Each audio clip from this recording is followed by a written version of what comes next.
नवमी तिथि किसी भी महीने की, श्री शिवाय नमस्तुभ्यम, श्री शिवाय नमस्तुभ्यम, चाहे शुक्ल पक्ष की हो चाहे कृष्ण पक्ष श्री की, शिवाय नमस्तुभ्यम, अष्टमी और नवमी तिथि, ये दो तिथियां ऐसी हैं।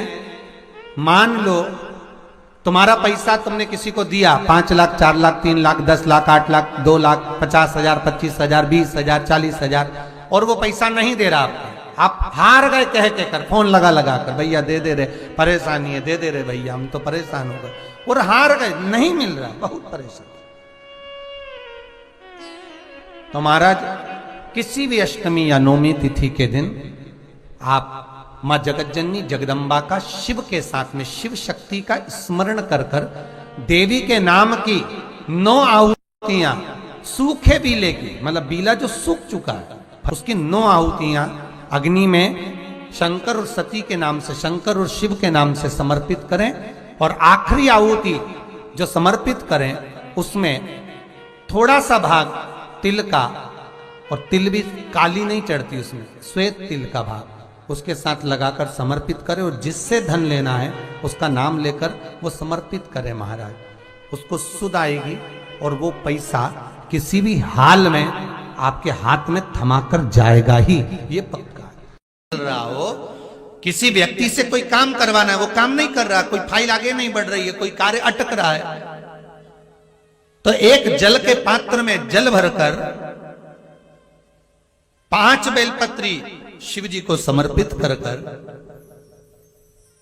कुंदकेश्वर महादेव का नाम लेकर एक सफेद पुष्प बेलपत्री के ऊपर जो शिव जी को चढ़ाई है उस पर समर्पित कर कर जल जो लेकर गए हो, अपनी उस कामना को कर कर कि मेरा ये कार्य अटक रहा है, ये कार्य नहीं हो रहा, कुंदकेश्वर महादेव का नाम लेकर धीरे धीरे जल की धार चढ़ाइए। और एक बात हमेशा याद रखना, फिर निवेदन कर रहे हैं, अच्छे से समझ लेना, शंकर जी पर जब जल चढ़ता है, शिव जी का जब अभिषेक होता है, शंकर जी पर जब जल चढ़ाया जाता है, दूध चढ़ाओ, जल चढ़ाओ, कुछ भी चढ़ाओ, पर एक बात का स्मरण अपने जीवन में होना कि इतने ऊपर से मत चढ़ाना कि जल चढ़े और छींटे आपके ऊपर। बहुत ध्यान दीजिएगा।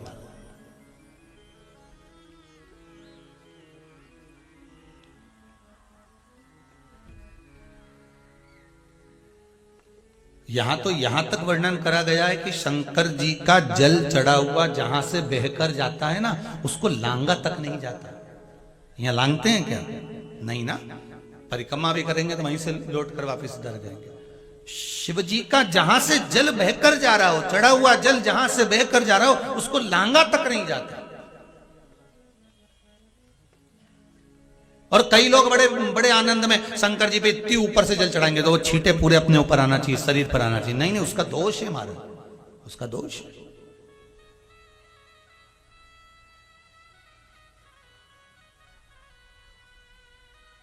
शिव जी को अगर आप जल चढ़ा रहे हो, जिससे आप भगवान को अगर जल चढ़ाओ, दूध चढ़ाओ, तो मान लो अगर जैसे एक सरल भाषा में समझ लो और अच्छे से, कि जैसे ये शिवलिंग है शंकर जी का, ये शिवलिंग है, और आप जल चढ़ा रहे हो तो इतनी ऊपर से छोड़ोगे तो पानी का छींटा तो अपने ऊपर आएगा, पर वही जल, वही दूध, वही सामग्री आप शिवलिंग से थोड़ी सी दूरी बनाकर अगर आप समर्पित करेंगे तो बाबा उसको स्वीकार भी करता है और आनंद की अनुभूति भी होती है, कार्य में सिद्धता भी आती है, कार्य में उसकी सिद्धता भी। अब तुम तो ऊपर से छोड़ रहे हो जिससे वो पानी तुम्हारे ऊपर ही आए, तो वो एक अलग प्रसंग है, वो एक अलग विषय। बहुत ध्यान देना महाराज, भगवान को कभी भी कोई भी सामग्री, जैसे भगवान के मंदिर में अगर फूल चढ़ाने जा रहे हो, भगवान के मंदिर में अगर पुष्प समर्पित करने जा रहे हो, तो फूल का मुख अपनी ओर नहीं होना चाहिए। फूल का मुख कहां पर होना चाहिए? जम के बोलो जरा, भगवान की ओर। शंकर भगवान के सिर से एक पसीने की बूंद पृथ्वी पर गिर गई, गिरते से एक धधकता हुआ अंगारा, लाल धधकता हुआ अंगारा ग्रह एक पुत्र के रूप में जन्म ले लिया, पृथ्वी से हुआ, इसलिए मंगल कहला गया, धधकता हुआ।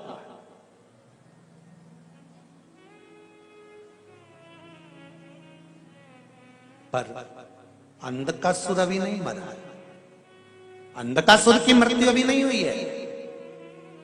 हर हर महा, अंधकासुर की मृत्यु अभी नहीं हुई। धधकता हुए अंगारे के रूप में मंगल ग्रह प्रकट हो गए, जन्म ले लिए। पार्वती जी ने पूछा ये कौन है? शिव जी कहते हैं ये मेरे पुत्र के तुल्य है, क्योंकि मेरे शरीर के पसीने से उत्पन्न हुआ है, मेरे मस्तक के पसीने से पृथ्वी पर गिरने के कारण ये उत्पन्न हुआ है। इसका नाम मंगल होगा, ये ग्रह मंडल में रहेगा, देवताओं के रूप में पूजा जाएगा, पर मेरे क्रोध के कारण उत्पन्न हुआ है, इसलिए इसका ग्रह थोड़ा सा क्रूर होगा।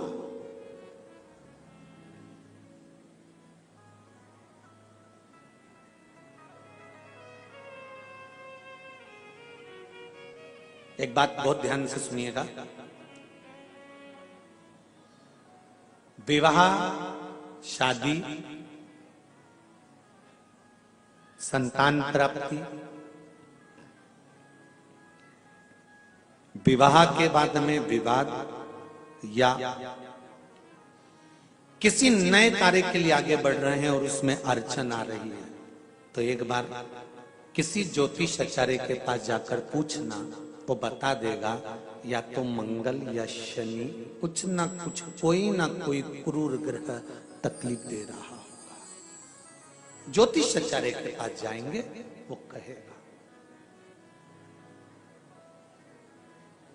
जितने भी ग्रह हैं, चाहे राहु हो, केतु हो, मंगल हो, शनि हो, बुध हो, भौम हो, सूर्य हो, ये सारे जो ग्रह हैं ये शंकर भगवान के शिवलिंग के पास में विराजमान है,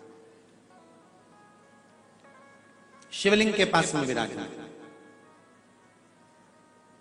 कभी मौका मिल जाए, विवाह शादी में देरी हो रही हो, या कोई नया कार्य चालू कर रहे हो उसमें देरी हो रही हो, या कोई सर्विस के लिए, नौकरी के लिए जा रहे हो और वो कार्य नहीं हो रहा हो, तो एक धतूरा, केवल एक धतूरा, उस धतूरे को फोड़कर उसके अंदर का फल निकालकर उस फल को शिवलिंग पर चढ़ाकर एक लोटा जल शंकर भगवान को समर्पित कर कर। दिन होना चाहिए मंगलवार। कौन सा दिन होना चाहिए? जम के बोलो जरा, मंगलवार। समर्पित करो। उसके बाद में आप विवाह के लिए अगर समर्पित करे हैं तो विवाह में देरी नहीं होगी। व्यवसाय और व्यापार के लिए या नौकरी के लिए समर्पित करे हैं तो उसमें देरी नहीं होगी। एक विदल और उत्पल नाम के दो राक्षस थे, असुर। दोनों ने उपद्रव मचाया। एक बार विदल उत्पल माता पार्वती जी के पास में गए और जगतजननी जगदम्बा जी के स्वरूप को देखकर उनकी ओर आसक्त हो। मां को क्रोध आता है। माता पार्वती ने गणेश जी के हाथ से कुंदुक लिया। कुंदुक जानते हो? गणेश जी के हाथ में एक शस्त्र होता है एस जैसा, वो कुंदुक कहलाता है। कुंदुक को लिया और माता पार्वती ने उस कुंदुक को फेंककर विदल और उत्पल दोनों का संहार करा। भगवान के चरणों में जाकर वो कुंदुक गिरा। गिरते ही भगवान शंकर के चरणारविंद में कुंदुक से चोट पहुंची, जिससे उनके चरणारविंद से कुछ रक्त की बूंद निकली है। महाराज शिव जी का नाम कुंदकेश्वर हो गया है। महाराज क्या नाम पड़ गया? कुंदकेश्वर। रक्तांबर में शंकर को देखकर मां के नयन सृजल हो गए। मां के नयनों में जल आ गए।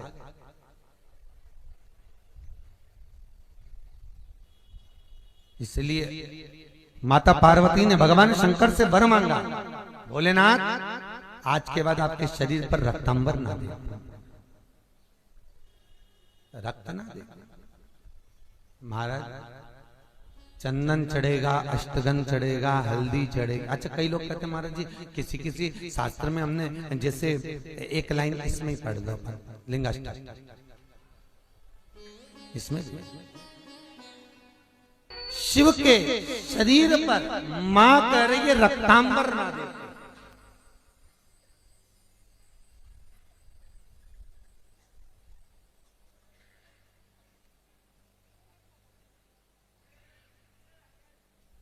तो यहां कौमार खंड कर रहा है शिव महापुराण का कौमार खंड और कौमार खंड का 22वां अध्याय शिव महापुराण में वर्णन कर रहा है कि पार्वती ने शंकर जी से यह मांगा कि मैं रक्तांबर न देखूं। ठीक है, तो शंकर जी पर अष्टगन चढ़ता है, चंदन चढ़ता है, अबीर चढ़ता है, गुलाल चढ़ता है, पर शिव पर रोली कुंकू नहीं चढ़ता।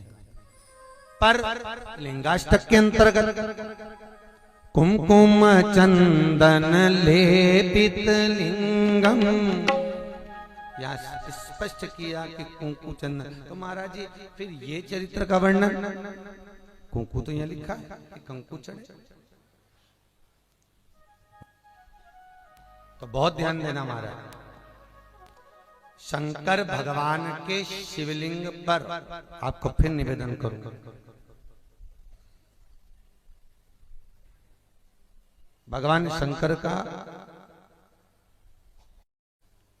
ये शिवलिंग है। ठीक है, ध्यान देना, ये माता पार्वती का स्थान है। बीच में शोक सुंदरी, राइट लेफ्ट भगवान के पुत्र, ऊपर 5 कन्या। अम्बा माता पार्वती ने भगवान शंकर से जो मांगा है, आपके शरीर पर रक्तांबर ना दे। ठीक है, आपके शरीर पर मैं रक्तांबर ना दे महाराज, क्योंकि कोई भी पत्नी अपने पति को कभी रक्त में सना हुआ नहीं देखना चाहिए। कोई विषम समस्या यदि आपके सामने खड़ी होती है, विषम समस्या जिसका कोई निराकरण हो ही नहीं रहा, सब दूर हाथ जोड़ लिए, सबसे कह लिए, सबको प्रणाम कर लिया, सबसे बोल दिया, सबसे विनय कर ली, तो भी वो समस्या मिटी नहीं रही है, तो हमारा निवेदन है 5 बेलपत्र, 5 दुर्वा, दुर्वा जानते हो, दूब दुर्वा, 5 दुर्वा, 5 बेलपत्र, 5 कनेर के पुष्प शिव जी को समर्पित कर कर उसी 1 लोटे जल से 5 बार शंकर भगवान को जल चढ़ाना प्रारंभ करिए। लगभग 1 हफ्ते यदि आपने शिव को जल चढ़ाना प्रारंभ कर दिया इसी क्रम से, तो निश्चित है वो समस्या का हल 1 हफ्ते के अंदर बाबा को निकालना ही पड़ेगा और आपका लक्ष्य निश्चित करना ही। कई लोग कहते हैं भगवान हमको दिखता ही नहीं है, तुम काम करते रहो। कंपनी का मालिक है, उसने इस सृष्टि को रचा है, इस सृष्टि का निर्माण किया है, वो दिखेगा भले नहीं पर कंपनी चल रही है। सब कुछ दिया उसने संसार में, फिर भी अगर रोते हो तो तुम्हारी जिंदगी का रोना। कई लोग कहते हैं मैं बहुत गरीब हूं, मेरे पास में कुछ नहीं है, भगवान कहते हैं मैंने तुझे करोड़पति बनाकर भेजा है। एक लड़का, नौजवान लड़का, मरने के लिए ऊपर पहाड़ पे चढ़ गया, वहीं पर संत निकल कर जा रहे थे, कोई शिव के भक्त थे, भगवान शंकर के परम भक्त, निकल कर जा। लड़के से पूछा क्या कर रहा है? कहा सुसाइड कर रहा हूं, मर रहा हूं। क्यों मर रहा है? भगवान ने मुझे इतना गरीब बनाकर भेजा, मेरे को कुछ भी नहीं दिया, मेरी किस्मत में तो भाटा ही भाटा लिखा, किस्मत में कुछ भी अच्छा नहीं लिखा, मेरी किस्मत तो पूरी बेकार है, मेरी किस्मत में कुछ अच्छा है, मेरी किस्मत तो सब बेकार।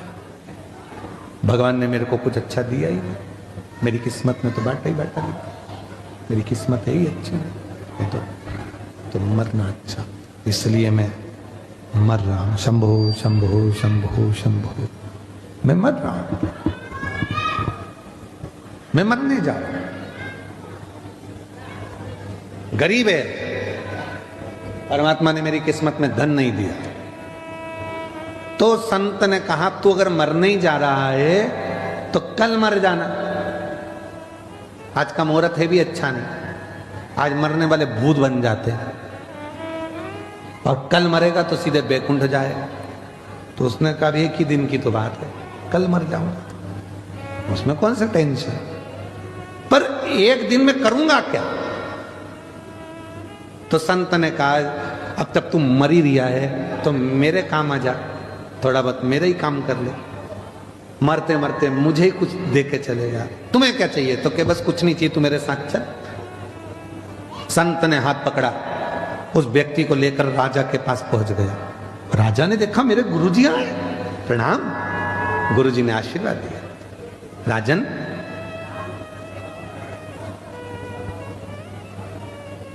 ये मरने से पहले मेरे ऊपर कृपा करना चाहता है और तू मुझ पे दया कर दे, मुझे भंडारा करना है। भंडारा करना है?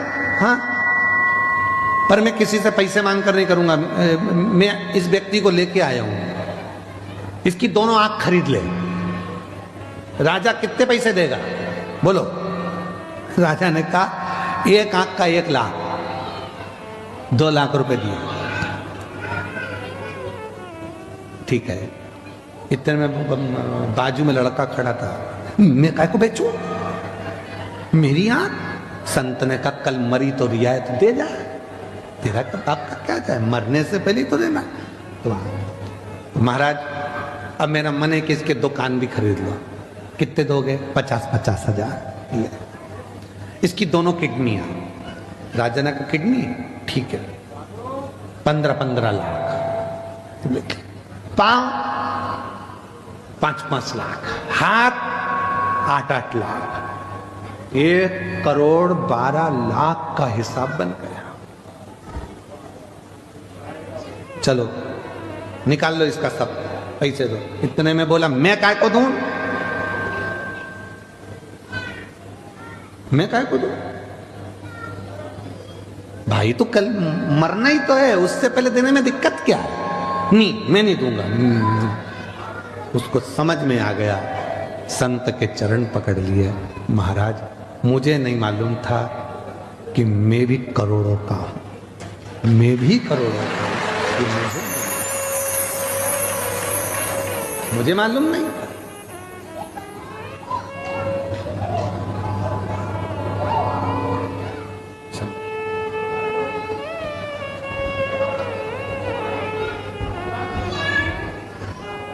मुझे मालूम नहीं था कि मैं करोड़ों का हूं।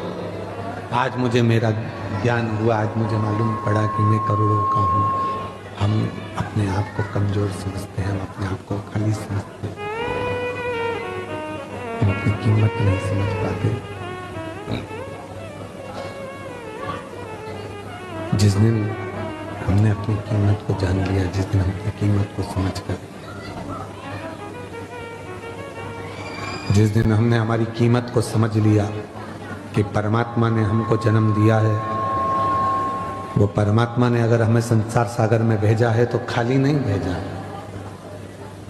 उसने कुछ सोच समझ कर, कुछ विचार कर कर हमको इस संसार सागर में भेजा होगा।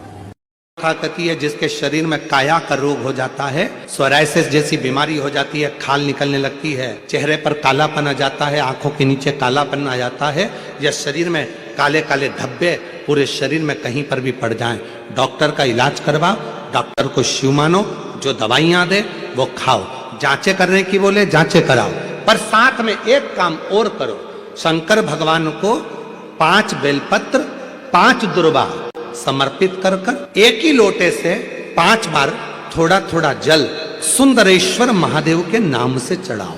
कौन से महादेव? सुंदरेश्वर महादेव। जो जल चढ़ाया है उस जल को कटोरी में झेल कर लेकर आओ। 5 दुर्वा में से 1 दुर्वा 1 बेलपत्र उठा कर लिया आओ। बेलपत्री को सुबह के समय खा लो, दुर्वा को प्रदोष काल में खा लो, और वो पानी को पूरे शरीर पर 5 बार लगाना चालू कर दो। शरीर में कितना भी अगर कालापन आ रहा होगा, छट्टे पड़े होंगे, सोराइसिस जैसी बीमारी भी होगी, तो लगभग 1.5 महीने के अंदर पूरा काया ठीक होना प्रारंभ हो जाएगी। सुंदरेश्वर महादेव का इतना महत्व। में अगर किसी का तलाक हो रहा है, छूट रहा है, संबंध खत्म हो रहा है, तो आज भी महाराज श्री हरि और हर इन दोनों का साझा कर कर यदि नंदी से लेकर भगवान शंकर के शिवलिंग तक, नंदी से लेकर भगवान शंकर के शिवलिंग तक एक मौली जो लाल पीला धागा होता है ना, जिसको हाथ में बांधते हैं पूजन के टाइम पर, तो वो लच्छा, वो नाड़ा, वो मौली जो है वो जो बांधने वाला है, नंदी का जो एक चरण खड़ा हुआ है, बाकी का चरण एक आगे का नीचे दबा हुआ है, पीछे का चरण भी दबा है, पर एक नंदी का चरण ऊपर है। उस चरण से लेकर भगवान शंकर के शिवलिंग तक एक सूत्र को बांधा जाए। और उस सूत्र को 7